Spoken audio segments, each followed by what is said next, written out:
Bom dia, irmãos. Quero saudá-los em nome do Senhor Jesus, na manhã desse dia, primeiro dia da semana, onde nós nos reunimos para louvar o nosso Deus, adorá-lo, servi-lo.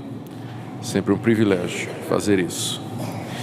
Queridos, eu queria convidá-los a abrir a palavra de Deus, primeiro no livro de Êxodo, capítulo 20, onde nós iremos ler os 10 mandamentos, depois em Romanos, capítulo 7. Eu queria falar sobre um dos temas centrais da Reforma Protestante, cujo aniversário nós celebramos no dia 31 passado, que é a doutrina da depravação total do ser humano. E vamos começar com a lei, porque é a lei que caracteriza isso, que prova isso. Êxodo capítulo 20, a partir do verso 1. Então falou Deus todas essas palavras: Eu sou o Senhor teu Deus, que te tirei da terra do Egito, da casa da servidão. Não terás outros deuses diante de mim. Não farás para ti imagem de escultura, nem semelhança alguma do que há em cima nos céus, nem embaixo na terra, nem nas águas debaixo da terra. Não as adorarás, nem lhes darás culto, porque eu sou o Senhor teu Deus, Deus zeloso, que visito a iniquidade dos pais nos filhos, até a 3ª e 4ª geração daqueles que me aborrecem. E faço misericórdia até 1000 gerações daqueles que me amam e guardam os meus mandamentos. Não tomarás o nome do Senhor teu Deus em vão, porque o Senhor não terá por inocente o que tomar o seu nome em vão. Lembra-te do dia de sábado para o santificar. 6 dias trabalharás e farás toda a tua obra, mas o 7º dia é o sábado do Senhor teu Deus. Não farás nenhum trabalho, nem tu, nem o teu filho, nem a tua filha, nem o teu servo, nem a tua serva, nem o teu animal, nem o forasteiro das tuas portas para dentro. Porque em 6 dias fez o Senhor os céus e a terra e o mar, e tudo o que neles há, e ao 7º dia descansou. Por isso o Senhor abençoou o dia de sábado e o santificou. Honra teu pai e tua mãe, para que se prolonguem os teus dias na terra que o Senhor teu Deus te dá. Não matarás, não adulterarás, não furtarás, não dirás falso testemunho contra o teu próximo, não cobiçarás a casa do teu próximo, não cobiçarás a mulher do teu próximo, nem o seu servo, nem a sua serva, nem o seu boi, nem o seu jumento, nem coisa alguma que pertença ao teu próximo. Agora, meus irmãos, vamos para Romanos, capítulo 7. Eu queria que você deixasse sua Bíblia aberta nesse capítulo. Nós basearemos a nossa exposição nessa manhã do verso 7 até o verso 25. Romanos, capítulo 7, de 7 a 25. Vamos orar mais uma vez, pedindo que o nosso Deus nos oriente no conhecimento da sua palavra. Deus bendito, estamos diante de Ti na manhã desse dia, gratos pela reforma protestante que aconteceu há tantos anos passados e cujos efeitos permanecem até o dia de hoje. Pedimos que nos ajudes, ó Deus, agora, quando nos debruçamos sobre a Tua palavra, que foi a base daquela reforma, para que nós possamos compreendê-la, queira aplicá-la ao nosso coração. Em nome de Jesus. Amém. Meus irmãos, uma das razões que levou à revolta, por assim dizer, de Martinho Lutero, foi que ele descobriu que a justificação do pecador diante de Deus é pela graça. É um dom de Deus e não é alguma coisa que se adquire por mérito ou por valor. E ele chegou a essa descoberta depois de muitos anos, como monge agostiniano que ele era, tentar se justificar diante de Deus, seguindo todos os rituais, todos os preceitos, as tradições e as ordenanças da igreja cristã da época. Ou seja, ele estava querendo se justificar pela guarda da lei, dos mandamentos, dos preceitos que eram impostos aos cristãos daquela época. Até que finalmente ele chegou à conclusão de que ele não podia fazer isso, ele não encontrava em si as condições necessárias para isso. Por mais que se decidisse, por mais que se empenhasse, por mais que se esforçasse para guardar meticulosamente tudo aquilo que era pedido na Escritura Sagrada e pela igreja, ele chegou à conclusão de que era um fracasso. ele havia fracassado moralmente, espiritualmente, em todos os sentidos. Ele tinha consciência de que, se dependesse dele, ele jamais poderia ser aceito por Deus, ser perdoado e ter a vida eterna. Até que um dia, lendo a carta aos Romanos, especialmente o capítulo 1, onde fala no verso 16 que a justiça de Deus se manifesta pela fé, então a luz brilhou no seu coração. Ele entendeu que aquilo que ele estava tentando obter pelo seu esforço, Deus lhe concedia gratuitamente, plenamente, eficazmente, mediante a justiça que há em Cristo Jesus. Deus lhe dava, Deus lhe imputava, concedia a ele aquilo que ele estava tentando obter pelo seu mérito e jamais conseguiria. E a partir daí Lutero começou a pregar a justificação pela fé, sem as obras, sem a participação humana, sem mérito algum da nossa parte. E uma questão que se mostrava então absolutamente necessária era descobrir como, se a justificação é pela fé, se nós somos salvos gratuitamente, por que Deus deu 10 mandamentos e disse que a gente tinha que guardar esses mandamentos? Se ele deu os 10 mandamentos, dizendo não faça isso, não faça isso, faça isso, faça aquilo, então se pressupõe que Deus está mais ou menos dizendo que a minha situação eterna ou felicidade eterna vai depender da minha obediência a esses mandamentos. Mas por outro lado tem o Evangelho que diz que nós não somos salvos pela guarda da lei, nós não somos salvos pelo que a lei determina ou pelo que ela exige, mas Deus nos concede gratuitamente a salvação em Cristo Jesus. E Lutero, juntamente com outros reformadores, enfatizaram ou nos ensinaram a razão pela qual Deus havia dado a lei, razão essa que passou despercebida a muitos judeus no Antigo Testamento e até o dia de hoje. Deus não nos deu a lei como um manual ou como um mapa, um GPS para se chegar à salvação. Na verdade, a lei é um diagnóstico da nossa situação. A lei foi dada exatamente para provar que nós somos incapazes de agradar a Deus. A lei faz com que nós clamemos a Deus por uma salvação que vem de fora e não de dentro. É isso que a lei faz, como alguém que tira o raio-x do pulmão e descobre que está com pneumonia, ou faz um ultrassom e descobre que tem uma doença, que tem um tumor ou alguma coisa. A lei é um instrumento para revelar o nosso estado de perdição diante de Deus e nunca o caminho da salvação. E é exatamente o que o apóstolo Paulo está explicando aqui. A carta aos Romanos foi usada muito pelos reformadores para isso, para explicar qual é o papel da lei, porque esse é um dos assuntos com o qual o apóstolo Paulo se ocupa. Aqui no capítulo 7 é onde ele responde algumas dessas questões. Paulo, ele escreve essa carta aos cristãos da igreja de Roma, explicando o evangelho que ele prega e falando da graça que há em Cristo Jesus. Capítulos de 1 a 3, ele fala da perdição da raça humana, judeus e gentios, todos pecaram, carecem da glória de Deus. Metade do capítulo 3 até o capítulo 5, ele fala como Deus nos justifica gratuitamente mediante Jesus Cristo. E no capítulo 6 ele fala como Deus nos livra do poder do pecado, fomos libertos da escravidão do pecado. Fomos feitos livres da condenação do pecado pela nossa união com Cristo Jesus. E aí vem a pergunta então, para que a lei então? Se tudo é Cristo, se tudo é graça, se tudo é misericórdia, para que então foi dada a lei? Por que os mandamentos, não matarás, não adulterarás, não furtarás e tudo mais? Ele começa o capítulo 7 dizendo que todo mundo que vem a esse mundo, todo mundo que nasce, ou já nasceu, existe e existirá, ele já vem ao mundo debaixo da obrigação de guardar a lei. É o verso 1: porventura ignorais, irmãos, pois fala aos que conhecem a lei, que a lei tem domínio sobre o homem toda a sua vida. Todo o tempo em que você viver, você está debaixo do domínio da lei. Aqueles 10 mandamentos, eles são a sua obrigação, você tem que guardá-los, é ordem de Deus, não tem como fugir.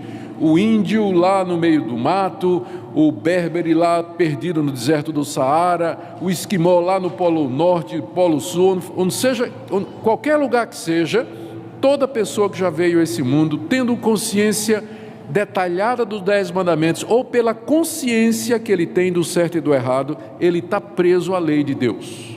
Ele está debaixo da lei de Deus. Ele usa até uma ilustração aqui no verso 2, dizendo: é como uma mulher casada que está presa pela lei ao marido enquanto o marido vive. Então, está casado, é a lei do casamento. Então nós estamos casados com a lei.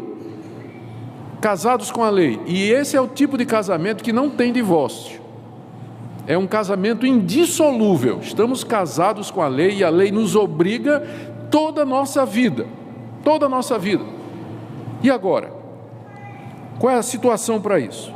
E aí Paulo no verso 3 diz o seguinte: se essa mulher for viver com outro marido, for viver com outro, um marido estando vivo, ela será adúltera. Mas se o marido morrer, ela está livre para casar com outro. Então tem uma maneira desse casamento nosso com a lei acabar. É se o marido morrer. O marido aqui representa a lei, nós somos a mulher. E aí no verso 4, Paulo dá um final inesperado. Sabe aqueles filmes assim de suspense que você pensa que o final vai ser um e de repente é outro? Porque o final que está encaminhando aqui é que o marido, a lei tem que morrer para que a gente seja livre. Só que Paulo dá uma virada e quem morre é a gente. Tem duas maneiras de terminar esse casamento: ou o marido morre ou a mulher morre. Deus escolhe matar a mulher, nós. E aí o nosso casamento com a lei termina. Não porque a lei morreu, porque ela não passa, é a lei eterna de Deus, mas porque Deus nos tira de debaixo dela, para que a gente agora possa casar com outro. Verso 4: assim, meus irmãos, também vós morrestes relativamente à lei, por meio do corpo de Cristo, para pertencer a outro. Quem é o amante aqui? O outro a quem nós desejamos pertencer, e não podemos porque estamos presos ao marido que é a lei, Jesus Cristo. É a Ele que nós queremos pertencer, mas não podemos, porque estamos casados com a lei, não tem como separar. Mas se nós morrermos, nós estamos livres e podemos nos unir a Cristo. Mas como é que a gente morre? Paulo diz no verso 4: vocês morreram por meio do corpo de Cristo. Quando Cristo morreu na cruz, Ele não somente estava derramando o seu sangue pelos nossos pecados, mas Ele estava nos incluindo na sua morte, de maneira que agora, mortos para a lei, eu posso me unir a Cristo e servir a Deus em novidade de vida, no poder do Espírito Santo e não mais debaixo da obrigação da lei. Que maravilha, não é? É o que ele diz no verso 6: agora, porém, libertados da lei, estamos mortos para aquilo a que estávamos sujeitos, que era a obrigação dela, de modo que servimos a Deus em novidade de espírito, unidos a Cristo, e não na caducidade, na velhice da lei. Muito bem, esse é o caminho de Deus. Os reformadores entenderam isso. Mas a pergunta então é: para que a lei? Ou, se a lei provoca a morte, se a lei é tão incômoda, ela de fato é boa, é de Deus? Várias questões se levantam. E aqui no verso 7 a 25, o apóstolo Paulo vai mostrar por que a lei foi dada e quais são os efeitos da lei na vida do ser humano. E ele vai falar aqui, esse é um capítulo que confunde muito e tem diferentes explicações para ele. Mas eu quero propor a você, eu quero que você leia esse capítulo comigo hoje, à luz do seu contexto, imaginando que Paulo está descrevendo o que é que acontece quando alguém tenta o caminho errado, ou seja, agradar a Deus, ou receber o favor de Deus, ou merecer a salvação através da guarda da lei, ele obedecer cada um dos mandamentos direitinho. Quando ele tenta fazer isso, o que é que vai acontecer? 3 coisas. Paulo vai descrever aqui. E aqui ele está falando como ele fosse um desses. Especialmente, vamos imaginar Paulo, um judeu, lá no deserto, naquele dia em que Deus deu a lei no alto do Monte Sinai, e ele recebe a lei como sendo o caminho de vida, e ele diz: agora sei o que é que eu vou fazer, eu vou guardar tudo isso para me salvar, e depois vem o desastre completo. Até que ele grita: como é que eu faço então para me salvar? Porque pela lei não vai dar certo, já estou vendo que não vai funcionar. Veja como é que a lei trabalha no coração do homem, o que é que ela produz no coração do homem até nos levar a Cristo. Primeiro, ela mostra a nossa morte, verso de 7 até 13. Que diremos, pois? É a lei pecado? De modo nenhum, mas eu não teria conhecido o pecado senão por intermédio da lei, pois não teria eu conhecido a cobiça se a lei não dissera, não cobiçarás. Mas o pecado, tomando ocasião pelo mandamento, despertou em mim toda sorte de concupiscência. Concupiscência quer dizer desejos maus. Porque sem lei está morto o pecado. Outrora, antigamente, sem a lei eu vivia, mas sobrevindo o preceito, que é a lei, reviveu o pecado e eu morri. E o mandamento que me fora para a vida, verifiquei que esse mesmo se me tornou para a morte. Porque o pecado, se prevalecendo do mandamento, pelo mesmo mandamento me enganou e me matou. Por conseguinte, conclusão, a lei é santa e o mandamento santo, justo e bom. Por acaso o bom se me tornou em morte? De modo nenhum. Pelo contrário, o pecado, para se revelar como pecado, por meio de uma coisa boa me causou a morte, a fim de que pelo mandamento se mostrasse sobremaneira maligno. Tem muitas frases de Paulo aqui, mas o que ele está dizendo aqui é o seguinte: imagine o seguinte, a experiência é essa. A nação de Israel estava lá no Egito, não conhecia a lei, ele não tinha os 10 mandamentos. Deus liberta a nação através de Moisés, cruza o Mar Vermelho, leva até o Monte Sinai, lá na península do Sinai. Moisés sobe ao monte, lá Deus lhe dá os 10 mandamentos, estes que nós lemos aqui no início da pregação, e Moisés traz e entrega ao povo e diz: essa é a lei de Deus. E o povo: que coisa maravilhosa, é o caminho da vida, vamos seguir isso aqui. E durante 40 anos no deserto, o povo tentou obedecer a lei, e vocês conhecem a história. Fizeram bezerro de ouro, se misturaram com as mulheres pagãs, cometendo prostituição e imoralidade, murmuraram contra Deus, se revoltaram contra Moisés, foram incrédulos, tentaram a Deus, quiseram voltar para o Egito. Eles quebraram todos os mandamentos milhares de vezes durante aquele período. O que Paulo está descrevendo aqui é essa experiência. Veja se não bate. Verso 7. É a lei pecado? Não. Mas eu não teria conhecido o pecado senão por intermédio da lei, pois eu não teria conhecido a cobiça se a lei não dissera, não cobiçarás. Ele está se referindo a que mandamento? Ao 10º, que é o resumo de todos. Ele está dizendo: a lei não é pecado, mas na hora que Deus deu a lei e disse que cobiça é pecado, aí eu fiquei sabendo o que é pecado, porque eu não pensava que cobiça era pecado, mas na hora que Deus diz não cobiçarás, então é pecado. Puxa, então eu sou pecador, porque eu cobiço a mulher do meu próximo, eu queria ter o jumento do meu próximo, queria ter a tenda do meu próximo, queria ter a roupa do meu próximo, o emprego do meu próximo.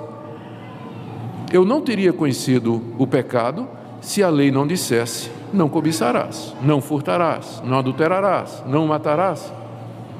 Então a lei me trouxe esse conhecimento. E aí o que é que aconteceu? Verso 8. O pecado toma a ocasião, por isso ele aproveita então esse fato e desperta em mim toda sorte de mau desejo. A segunda consequência foi isso aí.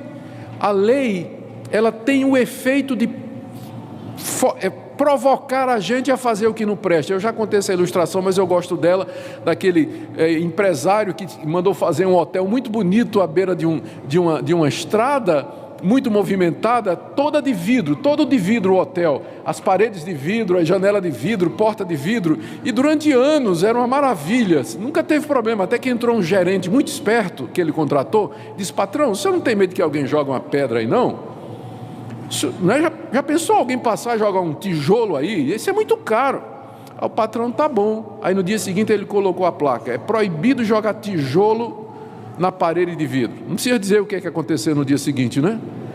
Ninguém tinha tido essa ideia, né? Mas na hora que a lei diz é proibido, desperta. Então o pecado toma a ocasião pelo mandamento e desperta em nós todo o desejo que não presta. Quando está dizendo não cobiçarás a mulher do teu próximo, pode ser que você nem estava cobiçando, mas o próprio mandamento diz: epa, é possível cobiçar. A mulher do meu próximo é mesmo. Aí você começa a olhar para a mulher do seu próximo que você nunca tinha olhado antes. O mandamento desperta esse tipo de coisa no nosso coração. E aí, verso 9, ele diz: outrora sem a lei eu vivia, lá no Egito, eu não tinha os mandamentos, vivia sem a lei, mas agora sobreveio o preceito, Deus deu a lei, e o resultado, o pecado reviveu e eu morri, porque o salário do pecado é a morte. Então a lei acaba causando a morte, não porque ela é ruim, porque ela vem de Deus, mas ela é um instrumento pelo qual o pecado nos mata, nos declara culpados e debaixo da condenação de Deus. Olha a conclusão que ele chega no verso 10: e o mandamento que me fora para a vida, o mandamento que eu recebi pensando que era o caminho para Deus, esse na verdade eu verifiquei que se me tornou para morte, se tornou para a morte. E aí ele descreve no verso 11 até o verso 13, como o pecado se prevalece da lei e finalmente nos mata. Concluindo, no verso 12 ele diz: a lei é santa, o mandamento é santo e justo e bom. E qual é o problema se a lei é santa e o mandamento de Deus é santo, justo e bom? O problema é que a lei justa, santa e boa foi dada para pessoas que não são santas, que não são justas e que não são boas. O problema não é a lei, o problema somos nós. Então essa é a primeira conclusão de Paulo. A lei foi dada para mostrar que nós, para caracterizar o pecado, dar força ao pecado e com isso nos levar a ver que nós estamos mortos diante de Deus, porque nenhum de nós guarda a lei. Nenhum de nós a observa completamente e plenamente o tempo todo. Como consequência, a lei nos leva à morte diante de Deus. Segundo impacto da lei em quem deseja viver debaixo dela, é que ela mostra a nossa impotência espiritual, que nós não temos condições de resolver essa situação. O conflito que Paulo narra em seguida, ele fala na primeira pessoa, como se fosse com ele, mas lembra, ele está descrevendo a situação de alguém que não conhece a Cristo, não regenerado, debaixo da lei. Essa pessoa tem conhecimento da lei, que é o caso dos judeus. Os judeus sabiam a lei, receberam a lei, até tinham prazer na lei, mas ao tentar cumprir a lei, eles vão descobrir que eles não podem fazer isso, e Paulo fala como se fosse um deles, a partir do verso 14. Bem sabemos que a lei é espiritual, eu todavia sou carnal, vendido à escravidão do pecado, porque nem mesmo compreendo meu modo próprio de agir, pois não faço o que prefiro, e sim o que detesto. Ora, se eu faço o que não quero, consinto com a lei que é boa. Nesse caso, quem faz isso já não sou eu, mas o pecado que habita em mim. Porque eu sei que em mim, isto é, na minha carne, não habita bem nenhum, pois querer o bem está em mim, não porém efetuá-lo. Porque não faço o bem que prefiro, mas o mal que não quero, esse faço. Mas se eu faço o que não quero, já não sou eu quem faz, e sim o pecado que habita em mim. Paulo aqui está descrevendo como se fosse a experiência dele, a angústia que vive uma pessoa que sabe a vontade de Deus, que tenta fazer pelo seu próprio esforço e não consegue. Olha o que ele diz, verso 15. Verso 14 ele começa admitindo, a lei é espiritual, mas qual é o problema? Que eu sou carnal, eu sou vendido na escravidão do pecado, estou agrilhoado, estou preso aos desejos pecaminosos que foram provocados pela lei,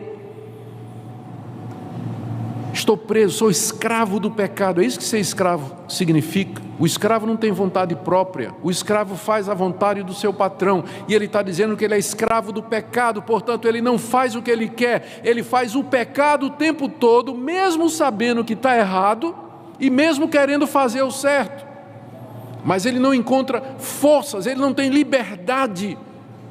Como ele diz no verso 15, eu não compreendo o meu modo de agir, pois eu não faço o que eu prefiro, e sim o que eu detesto.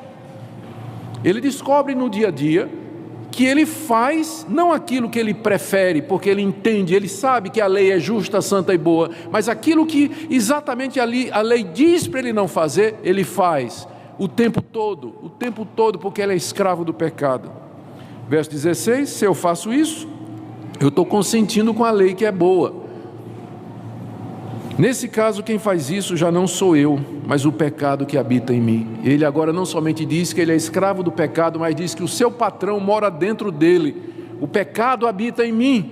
Estou descobrindo isso. Não somente sou escravo, mas é um patrão que está dentro de mim. Verso 18: eu sei que em mim, isto é, na minha carne, não habita bem nenhum, pois querer o bem está em mim, não porém o efetuá-lo. Pecado habita em mim. Eu quero fazer o bem, o querer o bem. Eu posso querer, eu desejo, eu almejo, eu penso, eu vejo, eu entendo que eu tenho que não olhar para a mulher do próximo, não cobiçar nada do próximo, eu tenho que me contentar com as coisas que tenho, eu não posso furtar, eu não posso matar, eu tenho que dar a Deus o primeiro lugar, mas eu simplesmente não consigo. Não consigo. Tem um poder maior dentro de mim que me escraviza ao pecado e me faz quebrar a lei de Deus.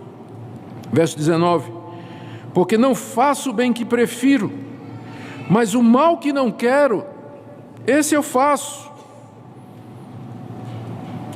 Verso 20: se eu faço o que não quero, já não sou eu quem faz, e sim o pecado que habita em mim. Fale de livre-arbítrio agora. Eis aqui o seu livre-arbítrio.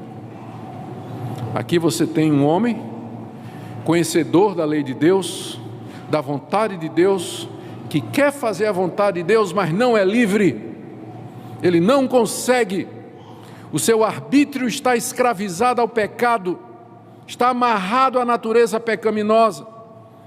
E essa foi uma das coisas que os reformadores entenderam, que o homem não tem mais livre-arbítrio depois da queda, porque o seu arbítrio, o seu querer e a sua vontade estão inclinados ao mal, está acorrentado ao mal.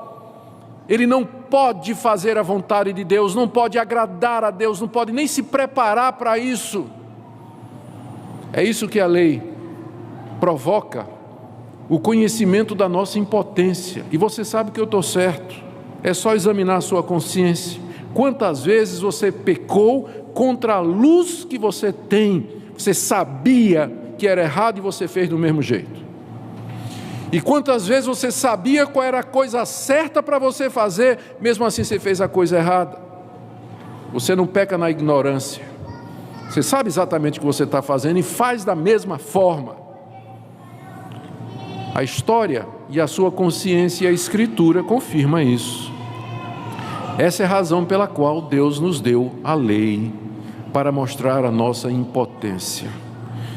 E finalmente, a lei nos foi dada para revelar a nossa mais profunda escravidão. Veja a partir do verso 21. Então, ao querer fazer o bem, eu encontro a lei de que o mal reside em mim. Porque no tocante ao homem interior, eu tenho prazer na lei de Deus. Mas vejo nos meus membros outra lei que, guerreando contra a lei da minha mente, me faz prisioneiro da lei do pecado que está nos meus membros. Desventurado homem que sou, quem me livrará do corpo desta morte? Graças a Deus, por Jesus Cristo nosso Senhor. De maneira que eu de mim mesmo com a mente sou escravo da lei de Deus, mas segundo a carne, da lei do pecado. Aqui nesses versículos finais, o apóstolo Paulo revela, ou mostra a escravidão a qual nós estamos sujeitos e que é revelada pela lei. Ele diz no verso 21, e resume o conflito aqui, ao querer fazer o bem, encontro a lei de que o mal reside em mim. Ele quer fazer, mas encontra essa lei de que o mal habita nele, e o mal o escraviza, o domina. Verso 22, no tocante ao homem interior, tenho prazer na lei de Deus. O judeu se gloriava na lei. Aqui em Romanos capítulo 2, no início da carta, ele diz: o judeu se gloria na lei, o judeu sabe que na lei tem a verdade, que ele se julga então o mestre dos ignorantes. O judeu tinha prazer na lei de Deus. Mas quantos guardavam? Pergunte ao apóstolo Paulo, ele vai lhe dizer quantos guardavam. Tinha prazer na lei de Deus. Verso 23, mas vejo nos meus membros outra lei que, guerreando contra a lei da minha mente, me faz prisioneiro da lei do pecado que está nos meus membros. Pensou bem nessa expressão? Aqui no início, quando nós começamos, no capítulo 7, ele disse no verso 14: eu sou vendido à escravidão do pecado. Ele usou a figura da escravidão, que era muito comum naquela época. As pessoas compravam escravos, os escravos não tinham vontade, eles tinham que obedecer absolutamente a seu patrão. Mas agora ele usa uma outra figura no verso 23 para dizer a mesma coisa. Ele diz que ele vê nos seus membros, no seu corpo, outra lei, guerreando contra a lei da minha mente e ganhando, porque lhe faz prisioneiro da lei do pecado. A outra figura agora é de um prisioneiro de guerra. Primeiro do escravo, mas agora ele diz: eu me sinto como um prisioneiro de guerra, eu perdi essa guerra, estou preso. Estou preso da lei do pecado que está nos meus membros. E aí no verso 24, finalmente ele grita. A lei, aqui no verso 24, alcança o propósito, porque esse é o objetivo da lei, fazer você gritar isso aqui, ó. Enquanto você não gritar isso diante de Deus de todo o coração, você não está pronto para ser salvo. Desventurado o homem que sou, quem me livrará do corpo dessa morte? Miserável pessoa que eu sou, quem vai me livrar? Porque eu não consigo. Só quando você gritar isso, é que você está pronto para ser salvo. Mas enquanto você no seu coração abrigar alguma esperança de que você é melhor do que os outros, que você pode fazer o que os outros não fazem, que está tudo sob controle, que você vai chegar lá, que Deus vai lhe dar o seu merecimento, você não entendeu, foi nada. Você tem que chegar no verso 24 para poder ser salvo. Porque até você chegar aqui, você ainda não está pronto. Porque ou você depende completamente de Cristo, ou não depende de forma nenhuma. E você vai cair em Romanos 7. Você vai cair em Romanos 7. A resposta que Paulo sussurra no ouvido do desesperado do verso 24 é quase que um parênteses. Na minha Bíblia eu coloquei entre parênteses: graças a Deus por Jesus Cristo nosso Senhor. Porque ele vai desenvolver isso no capítulo 8. Aqui ele está fazendo o trailer, né? É só um preview do que é que ele vai dizer no capítulo 8. Então eu coloquei até entre parênteses aqui, porque ele não está desenvolvendo ainda. Ele viu a pessoa desesperada gritando: quem vai me livrar? Como é que eu vou me salvar? Eu sou impotente, eu não posso. Paulo chega e diz: calma, Jesus Cristo. Vou falar disso já já, deixa eu só terminar meu pensamento. E ele termina o pensamento no verso 25: de maneira que eu, de mim mesmo, com a mente sou escravo da lei de Deus, mas segundo a carne sou escravo da lei do pecado. Desespero total. Capítulo 7 termina em desespero. Alguns queridos irmãos olham para esse capítulo e eles dizem assim: puxa vida, Paulo está descrevendo a experiência dele. Era essa a experiência que Paulo vivia. Será? Porque aqui não tem vitória nenhuma. Será que Paulo vivia escravo do pecado o tempo todo? Paulo nunca conseguia fazer o bem que ele queria. Paulo nunca conseguia agradar a Deus em nada. Regenerado pelo Espírito, com o Espírito Santo morando nele, novo nascimento, unido a Cristo. No capítulo 6 ele diz que já havia sido liberto da escravidão do pecado. O que ele está descrevendo aqui? Gente, eu acredito que Paulo não está descrevendo aqui a experiência cristã normal. Eu sei que muitas vezes você leu esse capítulo e se consolou dizendo: puxa, até Paulo passava por isso, né? Então eu estou bem. Se até Paulo passava por isso, eu estou bem. Paulo não está descrevendo a experiência cristã normal aqui. Ele está descrevendo o desespero de alguém que quer agradar a Deus por suas próprias forças. Esse eu de Romanos 7, ele não ganha uma, ele perde todas. Isso aqui não é experiência cristã. E se sua vida é igual a isso aqui, alguma coisa está errada. Se sua vida é até o verso 23, alguma coisa está errada. Esse conflito, essa escravidão constante, nunca libertação, nunca vitória. Alguma coisa está errada na sua vida. Isso não quer dizer que o crente verdadeiro, ele não tem conflito. Só que ele é vencedor. Gálatas capítulo 5. É só você ler lá as obras da carne, fruto do Espírito, e Paulo afirmando que pelo Espírito nós mortificamos a obra da carne e somos vencedores. Há um conflito cristão, mas ele sempre redunda em vitória. O que está sendo descrito aqui é a derrota total. É isso que a lei veio fazer. E eu termino então com algumas aplicações para nós. Eu desconfio que muita gente nas igrejas ainda não foi convertida porque nunca entendeu isso aqui, porque nunca chegou ao ponto de gritar: miserável homem que sou. Na teologia reformada, nós chamamos isso de convicção de pecado. É você estar convicto de que você é um pecador, que você está perdido e que só merece a ira de Deus, e que você, em misericórdia, esperando a misericórdia de Deus, você clama a Ele e espera somente nele. Convicção de pecado. Segundo ponto aqui que nós queremos tirar como lição. Esse é um dos melhores capítulos que eu acho na Bíblia para explicar o que é a depravação total. A depravação, que é uma doutrina da reforma protestante. A doutrina da depravação total diz que o pecado de tal maneira nos atingiu que ele corrompeu todas as nossas faculdades, especialmente a nossa vontade. A nossa vontade é escrava do pecado, ela é inclinada a todo mal. Por isso, se você deixar o homem à sua própria vontade, e se você disser ao homem, a escolha é sua, está aqui a escolha dele. Se você disser ao homem, é você que escolhe, a decisão é sua, está aqui já a resposta. Ele não vai conseguir. E isso é a base para dizer, se Deus não vier ao nosso encontro, se Deus não vier pelo seu Espírito, iluminando o nosso conhecimento, fortalecendo a nossa vontade, regenerando a nossa natureza, quebrando os grilhões do pecado, você não pode se converter, você não pode entender, você não pode crer, você não pode ser salvo. A salvação do começo ao fim é obra de Deus, é pela graça, e nessa manhã só resta a você uma esperança, é que esse Deus tenha misericórdia de você. É que esse Deus tenha compaixão de você, porque se Ele não tiver, sua vida é Romanos 7, e o fim dela é a perdição eterna.